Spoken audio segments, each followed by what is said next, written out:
speaker. Like to just kind of feel your aura. No, just see the thank you, right?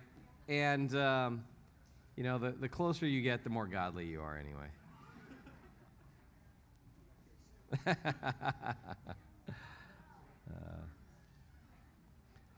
Yeah, see, now it feels like I can connect with you better as a speaker. So just remember that from a speaker's perspective. Like if everyone's in the back, there's just this disconnect, okay? So, well, we have two challenging questions that we are going to deal with for the next two sessions. Here's the first one. And there are different variations of this, aren't there? If God is good, or if God is loving, or if God is omnipotent, right? So if he's loving and good, then it seems like he would care. If he's omnipotent, then it seems like he has the power to do something about this issue, evil and suffering. Now, the challenge with this issue is that it turns out that this is not merely an intellectual issue, right?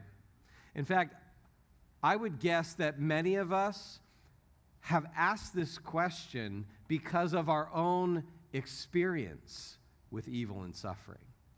Maybe it's something that we have gone through personally ourselves. I know this was the case for me. This wasn't a question kind of growing up in the church that I spent a lot of time thinking through on my own, or it was a real big issue. You grow up in the U.S. and kind of whatever, a standard middle-class home or whatever. It's you're pretty much better off than a lot of the world. You live a comfortable life. That's right. And so, but I do remember when this question hit me. And I actually grew up in Maryland until junior high. My dad was from the Pittsburgh area. We moved to Maryland. We ended up moving out to Southern California and have been there pretty much ever since. When we got out to Southern California, when I was in 8th grade, we found a small church out there that we got plugged into. And I ended up becoming friends with the pastor's son. So this was our pastor, Dan Vasquez, and his family. And yeah, I know the picture's straight out of the 80s, okay? But so Pastor Dan is there on the left. He was my pastor growing up. Well, his son, Danny, is there on the right with the glasses. Danny and I were the same age. We met in junior high. We actually had the very same birthday. We were both born on June 9th. We became fast friends. He invited me to the church.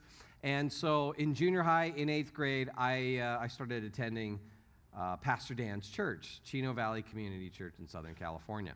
There's a picture of me and Danny. We were very cool 8th graders, as you can obviously see. And so I grew up grew up around the Vasquez home all the time. Now, Danny and I stayed friends throughout junior high, high school, college, and then eventually after college we kind of parted ways. He ended up moving to Iowa, got married. I got married, lived in Southern California, but he was recently in Southern California a couple years ago, and it was the first time I'd seen Danny for a while, and so I'm like, Danny, we've got to take a picture together. So here's a picture of Danny and I now. Apparently, after junior high, one of us kept growing, and the other didn't. You probably, I don't know if you can see in the picture, I'm trying to stand on my tippy toes there, because Danny is now, I think he's 6'4", something like that. So, but I was really close to the Vasquez family, and so the cool thing about that was I got a little bit of kind of an inside look, because I would go and spend the night at Danny's house, and Danny would come and spend the night at my house. So I got to see my pastor behind the scenes, if you will. And that was rich for me because I saw that the man who was on stage teaching and preaching and leading our church on Sundays. He was the same guy off stage. He was such a good man. Well, in I believe it was 1992, Pastor Dan was diagnosed with melanoma cancer. And so for the next year, we watched Pastor Dan battle cancer and the ups and downs and the radiation and the chemotherapy and the swelling in his body and the discoloration and just it was a roller coaster ride for our church. And I remember at the beginning of that, people in our church, I'm this high school kid, and I remember hearing adults express such confidence that God was going to heal Pastor Dan. And so it was about a year battle, and we saw the ups and downs, and eventually it got to a point where the doctors realized there was not anything else medically they could do. And we saw Pastor Dan begin to decline. I remember being at the house, at the Vasquez home, when they moved in a hospital bed into his living room because it was too difficult for him to get up and down the stairs, and they wanted to just, they're trying to make things comfortable. I remember being out. I was doing an internship with our youth pastor who had kind of stepped in as a senior pastor for Pastor Dan while he was out. And we were out, and we would call, throughout, when we were out running some errands, we would call back to the office just to get updates because it got to the point where things didn't look good. And, of course, we call, and the church secretary says, get over to the hospital quickly because Pastor Dan had stopped breathing. And they had, the paramedics had to resuscitate him, but he's unconscious. He's over at the ICU at our local hospital. So we go over there, and of course, word spread at our church, so people from our church were coming, and the visitor room filled up. And I remember there were so many people from our church who came over to the hospital that the visitor room was filled to capacity. There were people sitting out in the hallways, and they were praying, praying for the miraculous. And of course, Danny and Bev and the girls were there. And, this is like kind of late afternoon. A little bit later, Danny and I walked across the street from the hospital to get something to eat for dinner. And that was just such a surreal moment because I remember Danny sitting there and we're having a burger together. And he's just kind of beside himself, like, I may lose my dad today. And that's a really surreal conversation to have with your best friend. And we went back to the hospital, and later on in the evening, I remember being in earshot of the ICU. I think his room was right around the corner of the double doors that went into the ICU. And you could just hear some of the noises behind the double doors and the doctors going in and out.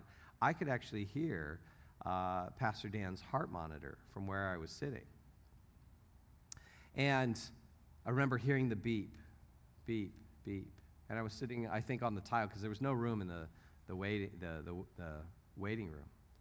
You just hear the beep, and I think I was sitting on the cold, hard floor of the hospital there, and hearing the beep, and then hearing it flatline.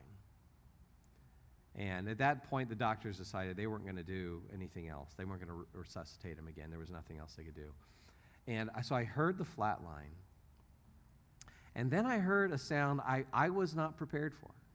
I had not heard it before. Because Bev, Dan's wife, and his daughters, Jenny and Jody, and Danny were in the room when he passed.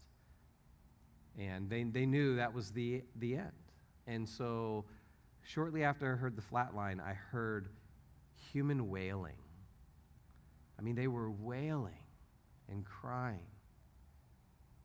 And that was the moment for me when I thought to myself, God, why would you allow this suffering?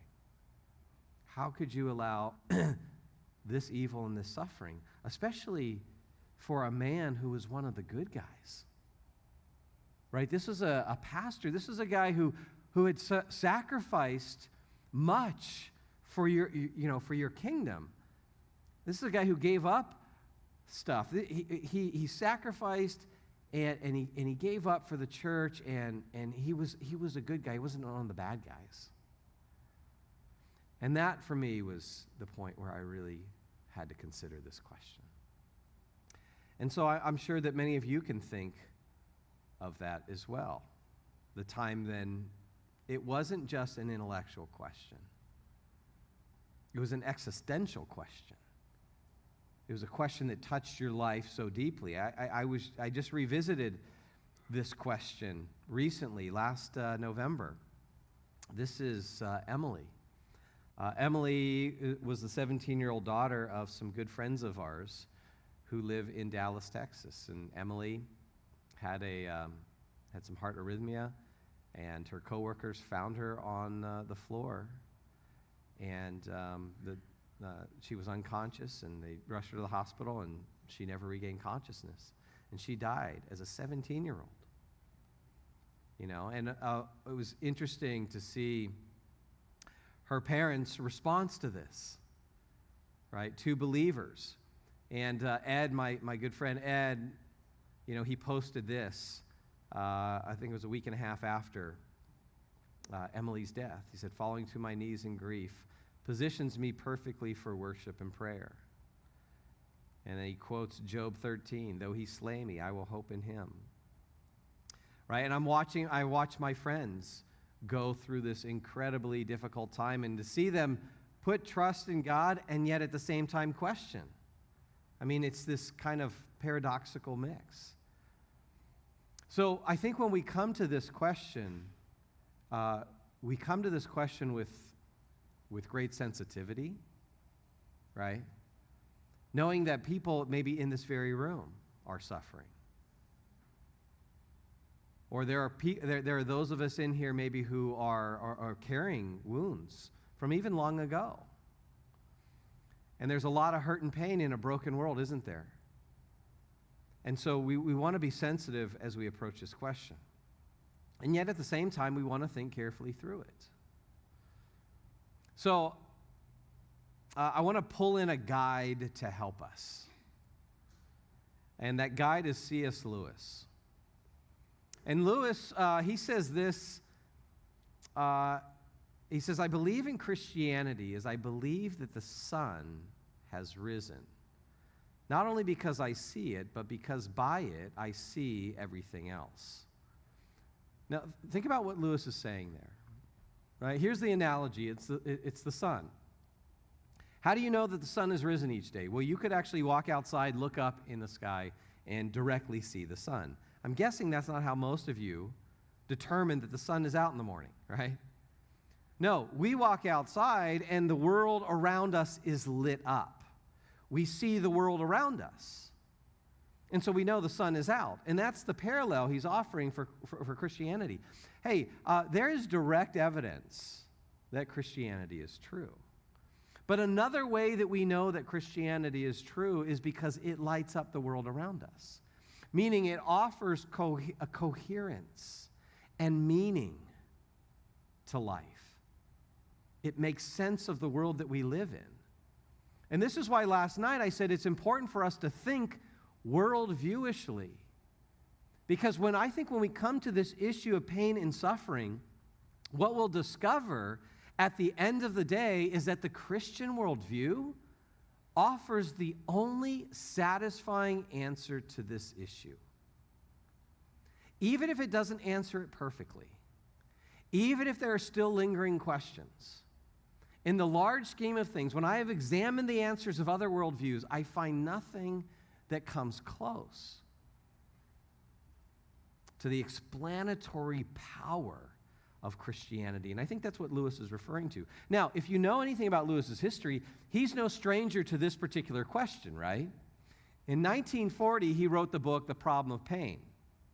And in that book, he deals in particular with the intellectual problem and asking the question, how is the existence of God compatible with pain and evil and suffering? And so it's still a kind of a classic on this issue, the problem of pain. But if you know about Lewis's life, a little bit later on in life, he gets married, right? He marries this woman, Joy Davidman, and when he marries her, he knows she's been battling cancer.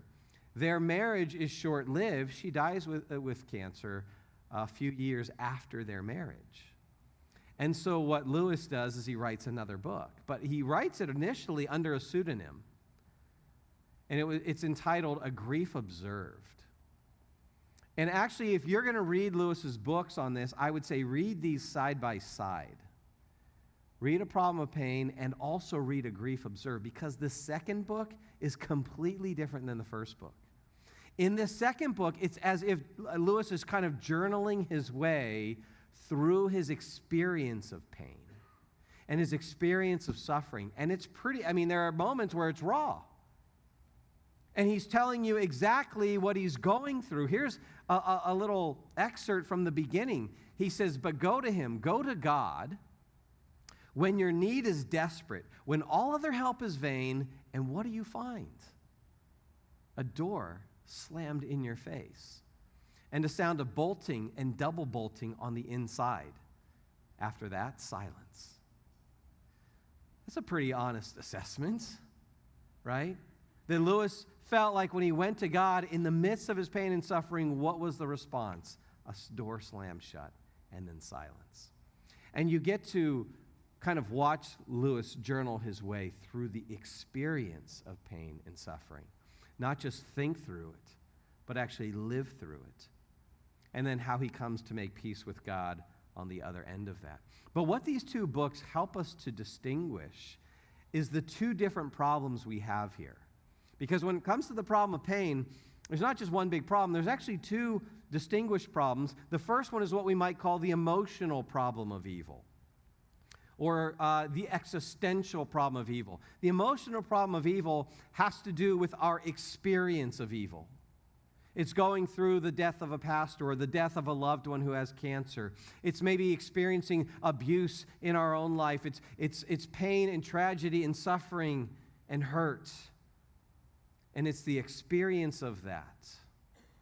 And we need to make this distinction because oftentimes when someone is battling the emotional problem of evil, they're not ready for us necessarily at that moment to come in with all of our intellectual answers. And so it's important for us to kind of assess this. Like, is my friend, is my family member, are they in the midst of pain and grief? And if so, maybe I need to hold off on trying to give all the rational explanations. Maybe what they need me to do is to come and sit with them and just to be present with them. You know, you look at Job's friends, right? In the book of Job, Job chapter 1, we see all kinds of horrible things. Job chapter 2, we see his friends come to him. And it's amazing the initial response of Job's friends. Right? In chapter 2, when Job's three friends heard of all this adversity that had come upon him, they came each one from his own place. So number one, they come to him, right? They hear about the adversity, they come to him. It says they made an appointment together to come to sympathize with him and comfort him. When they lifted up their eyes at a distance and did not recognize him, they raised their voices and wept. And each of them tore his robe, and they threw dust over their heads toward the sky, right? They went into mourning with him. Then they sat down on the ground with him for 7 days and 7 nights, with no one speaking a word to him, for they saw that his pain was very great. I want friends like that, who in the midst of our pain and suffering will just come and be with us. They sat with him for a week in silence. Some theologians will refer to this as the ministry of presence. Just being present with someone. You don't necessarily need to say something. You don't need to have all the answers. You're just present with somebody. And you enter into their pain. Now, after this, they kind of mess things up. But their initial response, I think, is solid. But it helps us to understand that when we see people walking through pain and suffering, maybe the first step is to stop talking. And it's just to listen to them, to hear them, to cry with them, to mourn with them, to hurt with them, just to be with them. Okay? And so I want to make sure that we understand that when we see people in this world in hurt, often we have to love them this way first, okay? And so that's the emotional problem of evil. Now, of course, we have the second problem, and that is the intellectual problem. We still must deal with the intellectual problem, and that's what we want to deal with for the rest of our time together.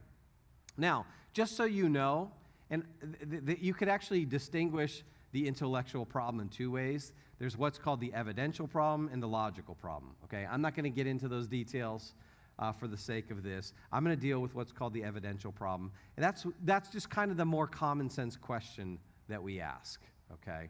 And here's the analogy I want us to use to think about this, all right? So the skeptical person, the person who's appealing to evil as an argument against God, they're going to basically look at the scales. One side of the scales, you have the evidence against God. The other side of the scales, you have the evidence for God. And what does the skeptic do? The skeptic says, hey, on this side of the scale, we've got evil and suffering. So there's pain and hurt, and there's this example, and there's this example, and there's this example. And we've got this. And so when we throw those examples of evil and suffering on one side of the scale, right, and the scales look like this, well, they're going to tip. They're going to balance out one way, and it looks like, to the skeptic, that evil turns out to be a powerful argument against God. Like, how can there be a good, loving God when you've got this kind of evil and suffering in the world? This is the way that Sam Harris puts it. Sam Harris says either God can do nothing to stop catastrophes, or he doesn't care to, or he doesn't exist. God is either impotent, evil, or imaginary. Take your pick and choose wisely, right? Those aren't very good options for those of us who are believers in God. And so what we want to do is we want to go back to those scales and see, is there anything that we can say to balance out the scales? Is there anything that we can put on the other side of the scales for God's existence, such that it brings not only balance to it, but actually tilts in favor of God's existence, even in light of evil and suffering? So that's what we're going to do. Now, oftentimes when you come to these kind of issues and these challenges, in fact, over lunch, we were just talking about some of the challenges that we get, whether they're from Christians or non-Christians. And one of the first things that we always have to do is we always have to start with clarification. You want to start with clarification. You want to ask for definitions. You want to get clear on what the problem is. So when someone says, hey, isn't God responsible for evil? However they phrase that, we want to ask a clarifying question. What would be the clarifying question? What do you mean by evil? Right? So sometimes the skeptic will say, well, hey, you Christians believe that God made all things, right? Isn't that your view? God made all things? Okay, well, if God made all things, then isn't he somehow responsible for the creation of evil then? And if he's responsible for the creation of evil, that's a problem for us, isn't it? That means God is the cause of evil. And it's hard to maintain that God is a good and a morally good God and a loving God if he is the cause of evil. I think that would be problematic. And so did God create evil? Well, it depends on what you mean by evil. So we have to answer the question, what is evil? This is the clarification question. And so whenever you get in a conversation on this, the first thing you want to do is ask someone to define for you what evil is. And typically what they're going to do is they're going to give you examples, right? Well, child abuse or racism or murder, right? These are examples of evil, okay? But notice, an example of evil is not the same thing as a definition. In fact, an example of evil actually assumes a definition, doesn't it? It presupposes that there's some definition in place by which I can measure that thing. And so we need to make sure that we get a definition of evil, okay? So we're going to try and work out a definition of evil here. And we'll use some analogies to help us understand this. Okay, how many of you in here, let's do a quick survey, how many of you in here have ever eaten donut holes before? Has anyone eaten a donut hole before? Okay. Yeah, when I say, have you eaten a donut hole, and you think, well, what do you mean? What does Brett mean by that? This is what you're thinking. This is a donut hole, right? Yeah? No, you're incorrect. All right, you're incorrect. This is not a donut hole. This is a donut ball, all right? I think more precisely, this is what we should be calling these things, okay? This is a donut ball. This is not a donut hole. Let me show you what a donut hole is, okay? This is a donut hole. Properly defined, a donut hole is the place in the donut where there is no donut, okay? That is a donut hole. And that is what you get to do when you spend thousands of dollars and a bunch of years studying philosophy at the graduate level, okay? That's what we do. Now, I want you to notice something. We will use phrases or terms to describe things that actually aren't there. So think about a shadow. What's a shadow? Is a shadow a tangible thing? Can someone pick up their shadow right now and show it to us? No, of course not, right? Because a shadow is not something. A shadow is the absence of something. A shadow is the absence of light in a particular place. Or think about blindness. What is blindness? Blindness is not a thing per se. Blindness is the absence of something. Blindness is the absence of sight. So notice we will refer to things like donut holes or shadows or blindness, but really we're referring to what? The absence of something. Okay, how about evil? Let's think through evil. Is evil something?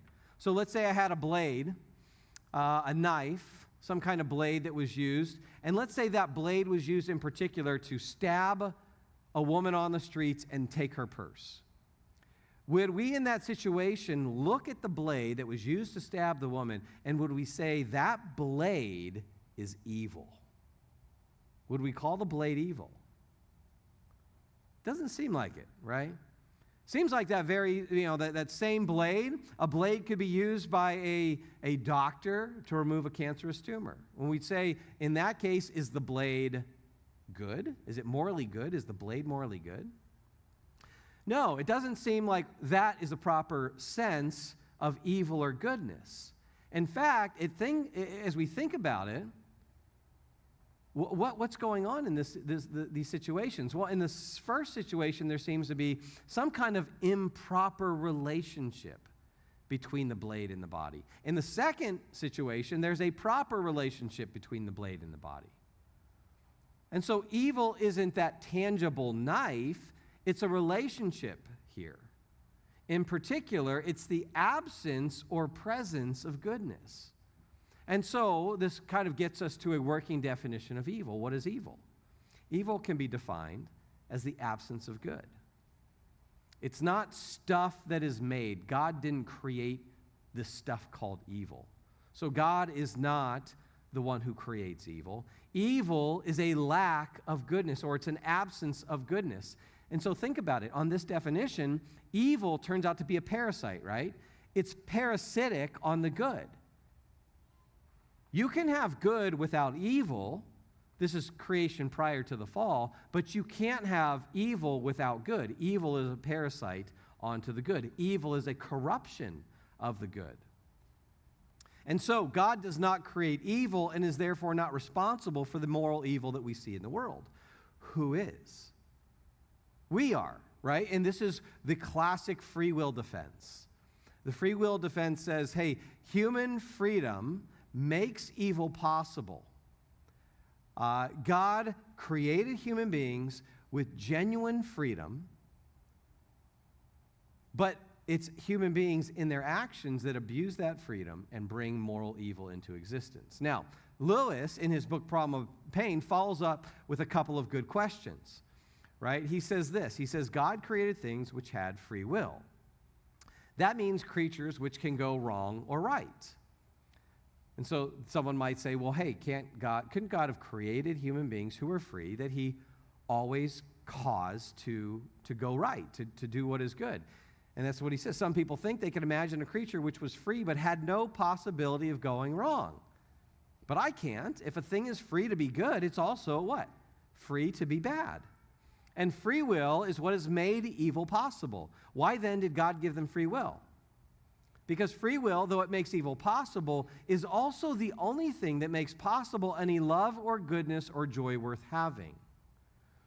And so you have a good God who creates humans, endows them with freedom, because there are certain other goods that come with it, even though there's a possibility of evil. Notice, it seems like freedom is required for moral good, isn't that a requirement? Like, for instance, let's say we wanted to do a good deed today, and we wanted to donate money to charity, okay? And we passed around a plate, but I followed the plate around, and I pulled out a gun, and I said, okay, would you please donate to charity? And I coerced everyone in here to donate all of the money in your wallets and your purses to charity. Now, would we look then at that event, and let's say we raised $16,000 just from this group right now. Would we look at that and go, wow, what an incredible act of moral goodness from this group? Would we look at that and say that was an exemplary act of moral goodness? Of course not. We would say you were forced.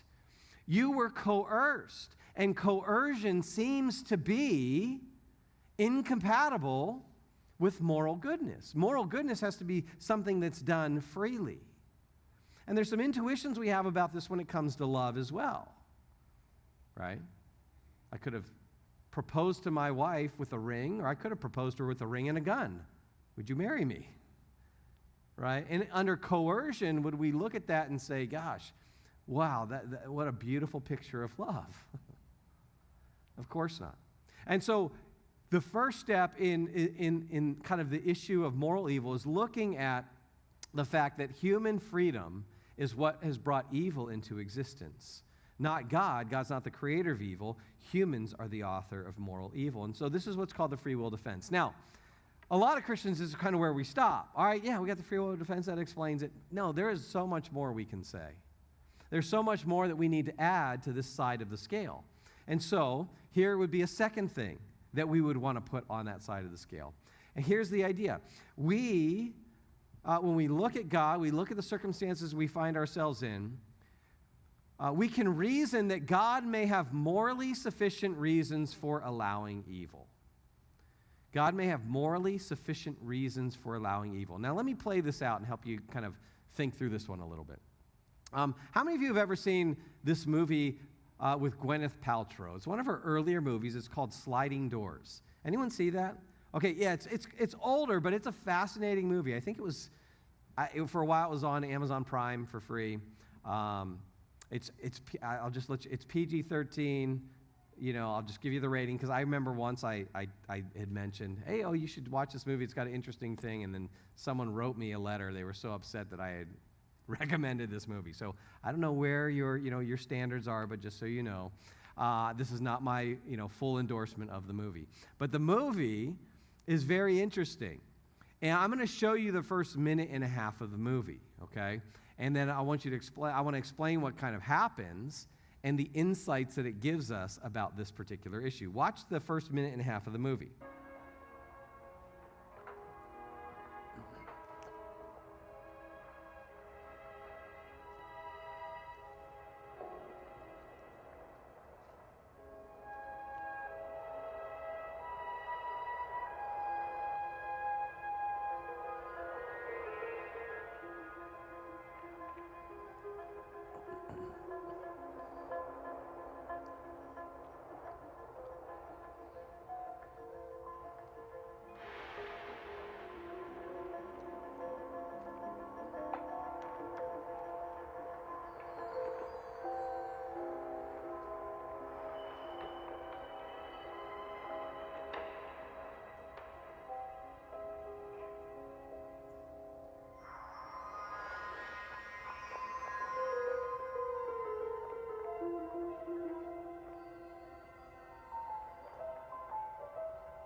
Okay, you follow along what's going on there? So, it shows this opening scene. She's hurrying to make the subway train. And there's that little girl who gets in her way. And she has to go around. She loses a split second. So she gets to the subway train and the door's shut. She doesn't make it. So they rewind it and they show what would happen if the mom moves the child. That split second gives her enough time to get to the train, get her arm in there, and to make the train to head off to work. And so basically from this point on, the movie splits into almost two parallel movies. One, it follows her life and what happens if she makes the train. The other movie follows her life if she misses the train. And now you would think making or missing the train for work is not a life-altering event, right? Wrong. This one thing completely alters the course of her life. And it follows what would happen if she made it, what happens if she doesn't make it. And they are two completely different lives because there's a series of dominoes. And I remember at the end of the movie, and then there's kind of this big twist at the end of the movie. I remember at the end of the movie sitting there just kind of stunned going, oh my gosh, I would never have seen what would have happened because of this, right? So one little event causes all of these other things that you would never know. And what it helps us to realize is that we are not omniscient. We are finite creatures, right? You would look at that. You might look into your life and see, these events that might have been insignificant in maybe when they're happening, when you're living them out. But then you look back on them in hindsight and you go, oh my gosh, that one event led to this, or it led to this, or it led to this. And so what the kind of the insight from the movie is that we are finite. We never know how one event is going to lead to other events, how it's going to shape or affect our lives. We know this also as parents, right? Being a parent and seeing kind of our kids' lives play out. And so here's the insight from that, is that as finite creatures, how could we ever say God was not justified in the evil that he allowed or permitted? So the free will defense tells us, hey, God didn't cause evil, but Christians also hold that God is sovereign. If God is sovereign, he may not be the direct cause of evil, but he still permitted it. He still allowed it. Right? And so what this helps us to do is to say, well, hey, from a human perspective, we could actually never rationally claim that God doesn't have good reasons because of the kind of situation we find ourselves in as limited creatures with limited knowledge.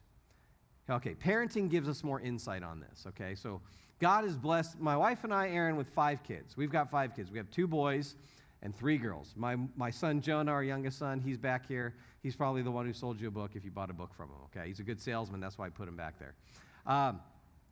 So we've got 5 kids, and it's an older picture of the kids. Here's a more recent picture of the kids. Now, what we've had to do with each one of our kids early on is we've had to take them to the doctors, right? And now, the girls didn't have this issue, but the boys, both Jonah and Micah's my older son, both of them, when they were born, they came out of the womb and they were plump, okay, very plump children. So this is Micah at around 3 months of age, right? Look at those just amazing rolls on his arms. And the nice pear-shaped, look. This is Jonah. This is Jonah when he was 4 months old. And at 4 months old, this is actually a picture of Jonah in the doctor's office. And I remember having to take the kids into the doctor for a 4-month checkup. In fact, I remember distinctly Micah's. Aaron and I took Micah into the doctor's together. We go in the doctor's office, and I remember the nurse telling us, okay, I was holding Micah, and she said, okay, Dad, I want you to undress him, leave his diaper on, excuse me, but undress him down to his diaper, and then hand him over to me. So I do that, right? Hand him over. She takes Micah. What does she do? She lays him on the scale. She weighs him. She, measures his head. She measures how long he is, all that good stuff. She hands him back to me. And then she says, okay, Dad, I want you to put him on the doctor's table. And there was a doctor's table there with that white, crinkly doctor's paper. Right? So I put him on the table, and she says, okay, could you hold his ankles? I want you to hold his ankles and kind of keep him, steady there. So I hold his ankles, and so I got Micah with his fat rolls, right, coming off, and he can't move anywhere because he's, so chubby. So he's just laying there, and he's looking directly into my face, and I'm holding his ankles, and I'm looking at him, of course. I'm like, oh, Micah, and I'm smiling at him, and he's smiling back at me. He's so cute, right? Well, then the nurse says to my wife, Mom, could you come around and help me out and hold his arms from the back? So she gets behind him and holds his arms, right? And then that nurse, that mean nurse, wheels over this little metal tray. And on that metal tray, there are 4 syringes. And the needles on those syringes were like that big. I swear, they were huge. Right? And what does she do? She takes those needles, and there's no hesitation. She's done this many times before. She grabs one. She puts it in his little right chubby thigh. And I think there was just so much fat on his thigh that it took like 3 seconds for that to register. And so she puts it in. He's like looking at me smiling with the syringe out of his leg. And then, of course, you know what's coming. I'm just waiting for it. I'm looking at him going, here it comes, here it comes. And he starts crying, and she pulls that out, grabs the next one, puts that one in. And then she grabs the third one. She goes for the other leg and puts it in his other leg, grabs the fourth one and puts it in. By the end of this, Mike he's a crying mess. And as a dad, I was a crying mess. What did I do to my kid? Now think about it. In that situation, would you look into that situation and go, oh my gosh, Brett helped cause his son pain and suffering, therefore Brett is a bad father? Is that your conclusion? Right? No, okay, now pause for a second. Let's just take the whole issue of your views of vaccination off the table here for right now. All right, we're not even going to go there. But if in that situation, right, I'm complicit, or I allow or I permit my child to experience some kind of pain and suffering, given the circumstances, would we say, oh, Brett is a bad dad? No, we'd look at the intention, we look at the circumstances, we say, no, actually what that father is doing is permitting some short-term pain and suffering. Why? Because he has morally justified reasons to do that. Because there can be long-term benefits to this. So there's short-term pain that I allow in order for there to be long-term benefits, right? Now think about it, even when my kids got older. I remember taking Ella. Ella was like 5 years old. She's kid number 4. By that time, she was 5 years old. I knew she needed a shot. My wife says, hey, you take her. It wasn't like, hey, let's go together. It's like, you take her. She's yours, Dad. So I'm driving to the doctor's office with Ella. And I'm going to, I can't, you can't show up at the doctor's office with a 5-year-old and say, surprise, you're getting a shot, right? So I'm trying to reason with her on the way over there. And so I say, Ella, you're getting a shot today. What does she say? No, Dad, I don't want a shot. And she starts, crying and tearing up and protesting. So what did I say to 5-year-old little Ella? I said, Ella, I want you to know that Dad has morally sufficient reasons to do this to you today, right? Now, okay, I didn't use that language, but I basically said that. I said, well, Ella, this is the kind of shot you're getting. This is what it's going to do. There's going to be long-term benefits. Here's the good. And so you got to go through this pain because it'll be better for you in the long run. Now, what do you think my 5-year-old did when I gave her that explanation? She wiped her tears away, right? She stopped crying and she said, Dad, okay, I understand, let's do this. Yeah, if you think she did that, then you've never worked with a 5-year-old before, right? She says to me, Dad, I don't care. I don't want the shot, right? And so she can't understand. Now think about it here for a second. Is there a gap between a 5-year-old child and an adult parent? Of course, there's a gap in knowledge, isn't there? Such that I know that there are good reasons why I'm allowing this thing. Now, if there's a gap between a 5-year-old child and an adult parent, what's the gap in knowledge and perspective between a finite human being and an infinite God who knows all things? That gap is much bigger. And what it tells us is that there is no way that we could rationally argue that God doesn't have good reasons for what he allows, even if we don't know what the reasons are. It's not rational to think that God couldn't have good reasons. I like what Lewis says in his book, Problem of Pain. He says this, he says, what do people mean when they say, I'm not afraid of God because I know he is good? Have they never even been to a dentist? Right? God may be good, but that is not incompatible with him allowing there to be evil and suffering in this world. He may have greater goods that he knows of. Okay? And so that the response then it requires from us is some trust. Just like my kids have to trust in my character as a dad. In the same way, we have to trust in a good God. As Job responds in chapter 1, what does he say in response to all of the suffering? Then Job arose and tore his robe and shaved his head, and he fell to the ground and he worshiped. He said, naked I came from my mother's womb, and naked I shall return there. The Lord gave, and the Lord has taken away. Blessed be the name of the Lord. Through all of this, Job did not sin, nor did he blame God. Now that is a response of trust and maturity, isn't it? And someone who has the perspective that I could never know the infinite mind of God such that he wouldn't be justified. And so what do? We have another response that we can put on this side of the scale. God may have morally sufficient reasons for the evil he allows. But there's more that we can say. It actually turns out that evil is evidence for God's existence. It's evidence for God's existence. Let me play this one out for you. How many of you have ever played organized sports before? Who's played organized sports? Okay. Keep your hand up if you've played the best sport in all of human history. Yeah. Okay, so we have soccer players here? Soccer players? Any soccer players? Who are my soccer players? Okay, yeah, you guys know. Right? There's a reason they call it the beautiful game. I played soccer all my life, okay? And so even after high school and college, I didn't play in college, I played in high school, but then I played in adult leagues, really until probably, about 10 years ago. And that's when your body starts breaking down, right? And so I couldn't keep up with the young guys anymore, but I used to play all the time.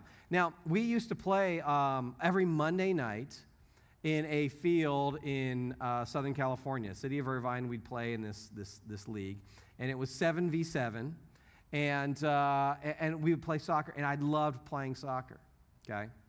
And now just imagine I show up for my soccer game one Monday night. I show up for my soccer game, and I'm running a little bit late. Now, what the ref would do about 5 minutes before the game, he would bring both teams to the center circle, and he would give us some basic instructions. You'd shake hands, all of that, and then he'd say, go to your positions. He'd blow the whistle, start the game. So let's say I show up a little bit late. I'm running late. I can't get out to the center circle for the opening instructions because I'm trying to throw on my cleats and my socks and get my gear on. So just before he blows the whistle, I jump onto the field. Right? My teammates pass the ball around. One of my teammates passes me the ball. I collect it. I start to dribble with it. And let's say a member from the opposite team, my opponent, comes sliding in to slide tackle me. And instead of touching the ball, his cleats go directly into the back of my calf. I go down hard. Right? Now, when I get up, who am I looking for? Some of you are thinking, the guy. Okay, that's because you're a sinner. That's okay. If I don't hear a whistle, who am I looking for? I'm looking for the referee, right? Why am I looking for the referee? Because I'm going to make an appeal. I'm going to say, ref, did you not see that guy take me out? Why didn't you call a foul? Right? Why didn't you call a foul? Now imagine the ref looks at me and says, oh, you were the player who missed the opening instructions. Oh, well, let me clarify for you. Both teams got together at the beginning of tonight's game, and they decided that tonight's game was going to be played without any rules. Everyone could determine their own rules for tonight's game. Now think about it. in a game where everyone creates their own rules and there's no official rules, what happens to my appeal for a foul? It becomes irrelevant, doesn't it? Because in a game with no rules, guess what? There are no fouls. Now take that analogy and apply it to the universe. In a universe with no rules, guess what? There are no fouls. But what is evil? Evil is crying foul. Evil is saying it shouldn't be this way. Evil is saying that's wrong, that's an injustice. But in a universe where there are no moral rules and no moral standards, guess what? Evil doesn't make sense. There is actually no such thing as evil. But this is the skeptic's biggest objection to the God of the Bible, right? This is Richard Dawkins, maybe the most famous atheist in the world. Richard Dawkins wrote his book, The God Delusion, where he says this, and this is maybe the most famous line in The God Delusion. He says, the God of the Old Testament is arguably the most unpleasant character in all fiction. Jealous and proud of it. A petty, unjust, unforgiving control freak, a vindictive, bloodthirsty ethnic cleanser, a misogynistic, homophobic, racist, infanticidal, genocidal, filicidal, pestilential, megalomaniacal, sadomasochistic, capriciously malevolent bully. All right? Now, I want to look at Richard Dawkins and say, no, I mean, Richard, don't hold anything back. Like, tell us how you really feel, right? What is Richard Dawkins essentially saying here? He's saying God is evil. God is evil. Now, ironically, Richard Dawkins has written other books. He wrote this book in 1995, I believe, A River Out of Eden. And in this book, he describes his evolutionary views as applied to the universe. And here's what he says in that book. He says, in a universe of electrons and selfish genes, blind physical forces and genetic replication, some people are going to get hurt. Other people are going to get lucky. And you won't find any rhyme or reason in it, nor any justice. The universe we observe has precisely the properties we should expect if there is at bottom no design, no purpose, no evil, and no good. Nothing but blind, pitiless indifference.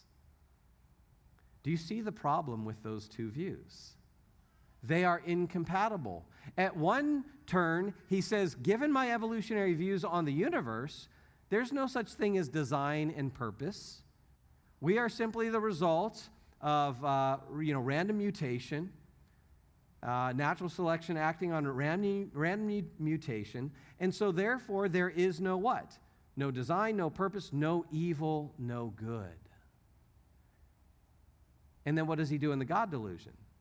His biggest complaint against God is, God, you are what? You are evil. Well, you can't have it both ways. You can't have a universe in which there's no evil and no good, and at the same time complain against God that God is evil. Right? Because atheism doesn't give us a proper basis for evil. In fact, that's what Lewis says. Lewis was a former atheist. He said this, I read this quote last night. He said, my argument against God was that the universe seemed to be cruel and unjust. But how had I got this idea of just and unjust? A man does not call a line crooked unless he has some idea of a straight line. What was I comparing this universe with when I called it unjust? You see, you can't have injustice without justice. You can't have evil without good. And what this tells us, and what this points to, is God's existence. So what we can do is actually show that evil points to God. Here's how that argument works. Evil is a departure from the way things ought to be, or it's the absence of goodness, right? The way things ought to be, or the absence of goodness, points us to an objective moral standard or an objective moral law. But we have to ask the question, where does an objective moral law come from? The best explanation for a moral law is a moral law giver. And of course, if you have moral laws that govern humanity, that moral law giver has to be outside of humanity. It can't be any of us. It would have to be a transcendent source of morality. And what we have is an argument for God's existence. Evil points to goodness, and goodness, a standard of goodness, points to God. Do you see how that works? It ends up that evil points us in the direction of God. So what do we have? We have another explanation that we put on this side of the scale. Let me give you a couple more things to put on this side of the scale quickly here. Here's a fourth thing that we can put on. It's what some Christian thinkers will call the soul-making defense. And that's where we say, hey, what is God interested in? Is God simply interested in our happiness? Or is God interested in something deeper? Is God interested in our character? And I think this is one of the things that we have to talk a lot about in this cultural setting, because we live in a culture that says what? Happiness is the goal of life. And what does happiness turn out to be? Happiness turns out to be pleasure. Pleasurable satisfaction. The more pleasurable satisfaction you can have in life, the happier you are. Well, of course, if that is your goal in life, then guess what? Evil and pain and suffering are going to be, they're going to be a real problem, aren't they? In fact, I think this is what's happened is we have been so conditioned by pleasure in our culture that we barely know how to handle pain and suffering. Right? We've been conditioned to throw fits. But God is not interested in simply our happiness. He's interested in something much deeper. He's interested in our character. Now, I think our character is connected to a deeper sense of happiness, what the ancients called eudaimonia, which is a sense of well-being. And so character is connected to that, but God is interested not just in giving you pleasure. I think he's interested in that as well. I mean, God created pleasure.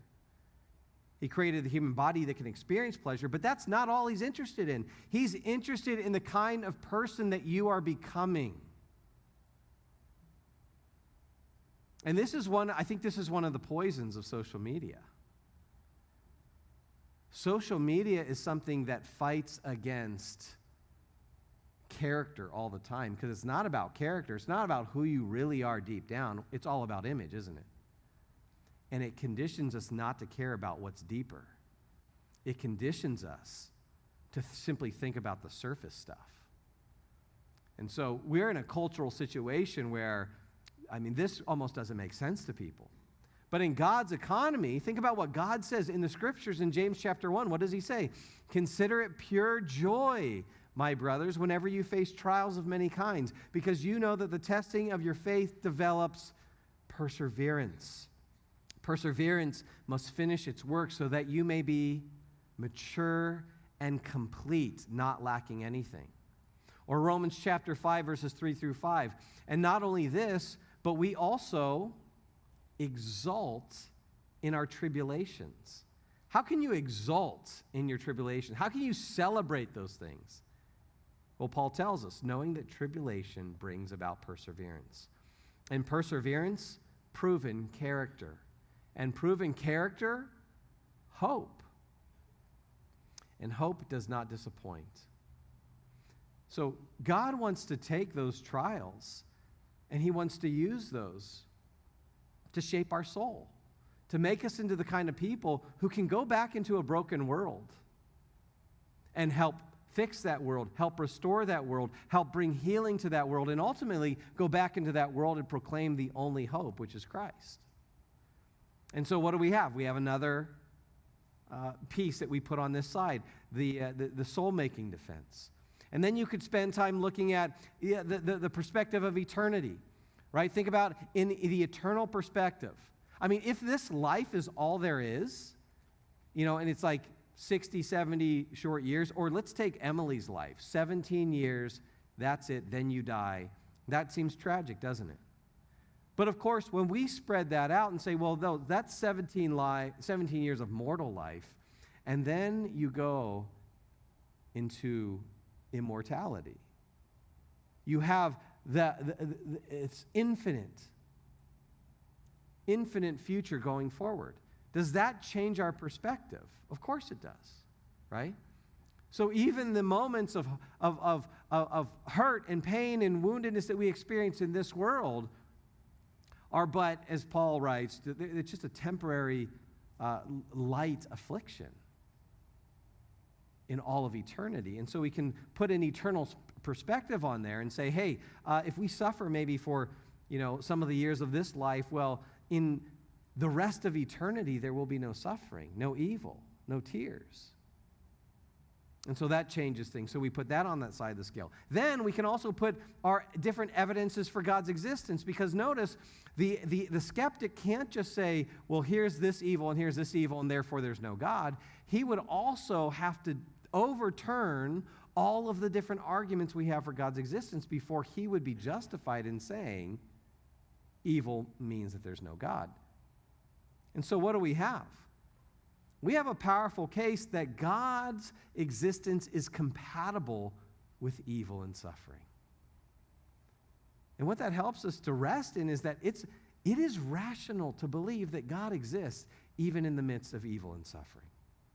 Now, there's one last thing I think to contemplate when it comes to this problem. I want you to realize that evil and suffering is not just a problem for Christians. It's not just a problem we have to answer. Bertrand Russell was a famous atheist philosopher from Great Britain. He wrote a book called Why I'm Not a Christian, right? And in that book, this is what he says. This is part of his argument against God. He says, no one can believe in a good God if they've sat at the bedside of a dying child, right? And this kind of tugs on the heartstrings a little bit. You're sitting at the bedside of a dying child. You're going to tell that child there's some good God, good loving God who's just sitting here watching him, right? That's kind of the idea. And of course, we have to answer that. I think we can answer that. But I want you to understand that we're not the only ones who have to answer that question. The atheist has to answer that question. Here is the follow-up. Okay, what's your atheist alternative? Meaning, Bertrand Russell, what do you say at the bedside of a dying child? In fact, I have a friend who lives up in the Bay Area in Central California, Northern California. He's an atheist. His name's Ricardo. And we were having a conversation about kind of morality and evil. And so I took Bertrand Russell's question and I posed it to my friend Ricardo. I said, Ricardo, what would you say at the bedside of a dying child? And I clarified. I said, as an atheist. Again, as an atheist, what can you say at the bedside of a dying child? And to his credit, I think Ricardo gave me a very honest, intellectually honest answer. I said, what would be consistent with your worldview as an atheist? He thought about it for a second. He said, well, I guess I could say, well, crap happens. Except he didn't say crap.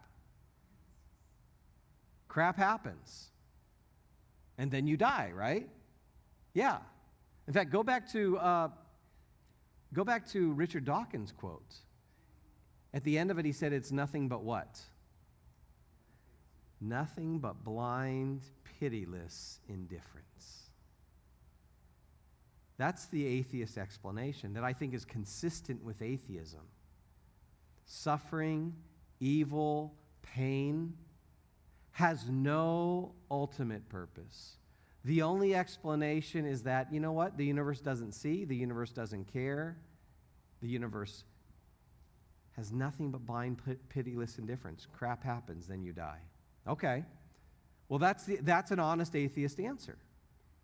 All right, now let's take that and then compare that with the Christian answer, which I think gives us an explanation in light of God's existence that evil is compatible with his existence. But here's the other thing. Does atheism offer any solution to this problem? There's no solution, isn't there? Well, yeah, there's a solution. You die. And that's it. But guess what? That might be the solution, at least to end suffering and pain, but there's no redemption. And there's certainly no hope in that. Right? So it means that on an atheist view, suffering turns out to be meaningless. So that child who's dying and suffering, it's meaningless. Of course, what is the solution to evil and suffering? Only the Christian worldview offers a solution.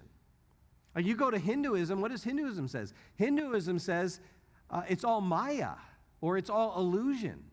The evil you experience, that's really just an illusion that you have to get over. Christianity says, no, evil is a real thing.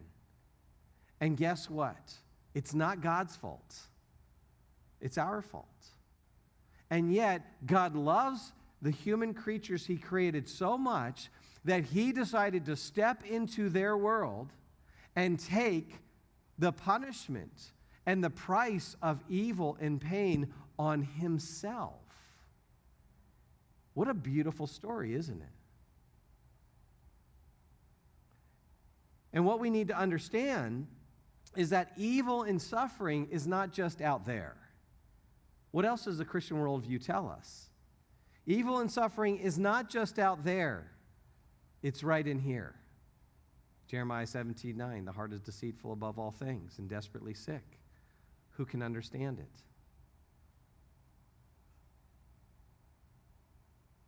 What we have to do with this question is not deal with the evil that's out there, but also deal with the evil that's in here, in every single human heart.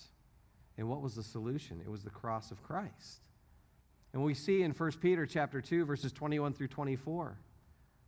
Peter writes this, "To this you were called, because Christ suffered for you, leaving you an example that you should follow in his steps. He committed no sin, and no deceit was found in his mouth. When they hurled their insults at him, he did not retaliate. When he suffered, he made no threats. Instead, he entrusted himself to him who judges justly. He himself bore our sins in his body on the tree so that we might die to sin and live for righteousness. By his wounds you have been healed." You know what that's called? That's called good news, isn't it? That's called good news, because we've got the evil in here. Every one of us can find enough evil right here. And that is the first place that needs to be fixed. And Christ did it. So Christ dealt with and provided the final solution to sin in his death on the cross. But that's not all. I think about Pastor Dan. I think about him passing away. I think about Emily, who just passed away at 17 years of age. And thankfully, that's not the end of the story.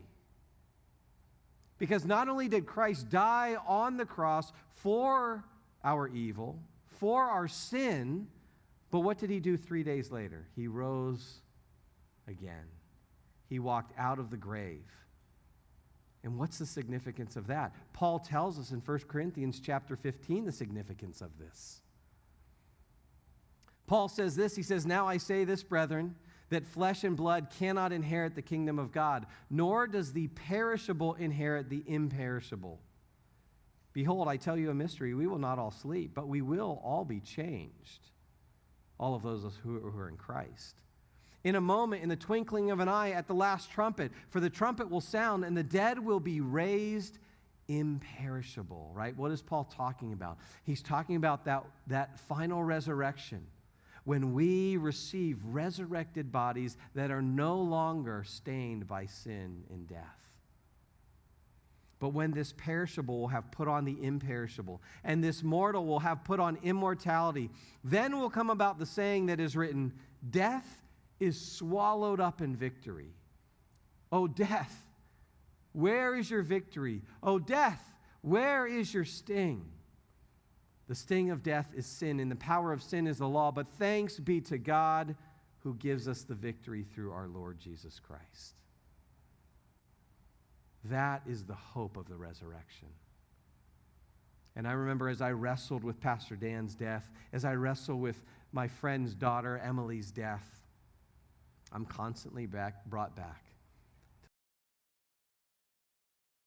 at the end of the story. Today, Pastor will receive a resurrected body. Today, Emily, resurrected body, the work of Christ. Today, you and I will have a resurrected body. And there that we have, and with all the pain and suffering, Christian worldview,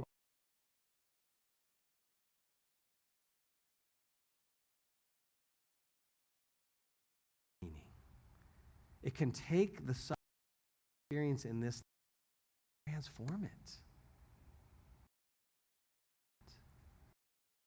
And so we don't suffer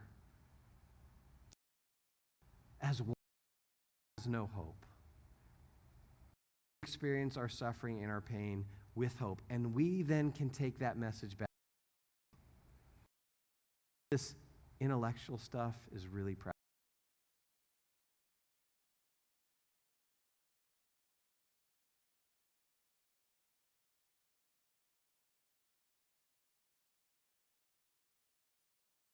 Wow, that was a lot. Covered a lot of ground. Do you need a little? We're going to give you a little break. Some of you are, yeah, okay. We'll give you a 10-minute break. 10-minute break? 10-minute break. Get up, move around a little bit, and maybe we'll do a little bit of questions, and then we've got one last topic that we'll see how much we can hit on, okay? All right, so stand up, move around. Some of you need to wake up.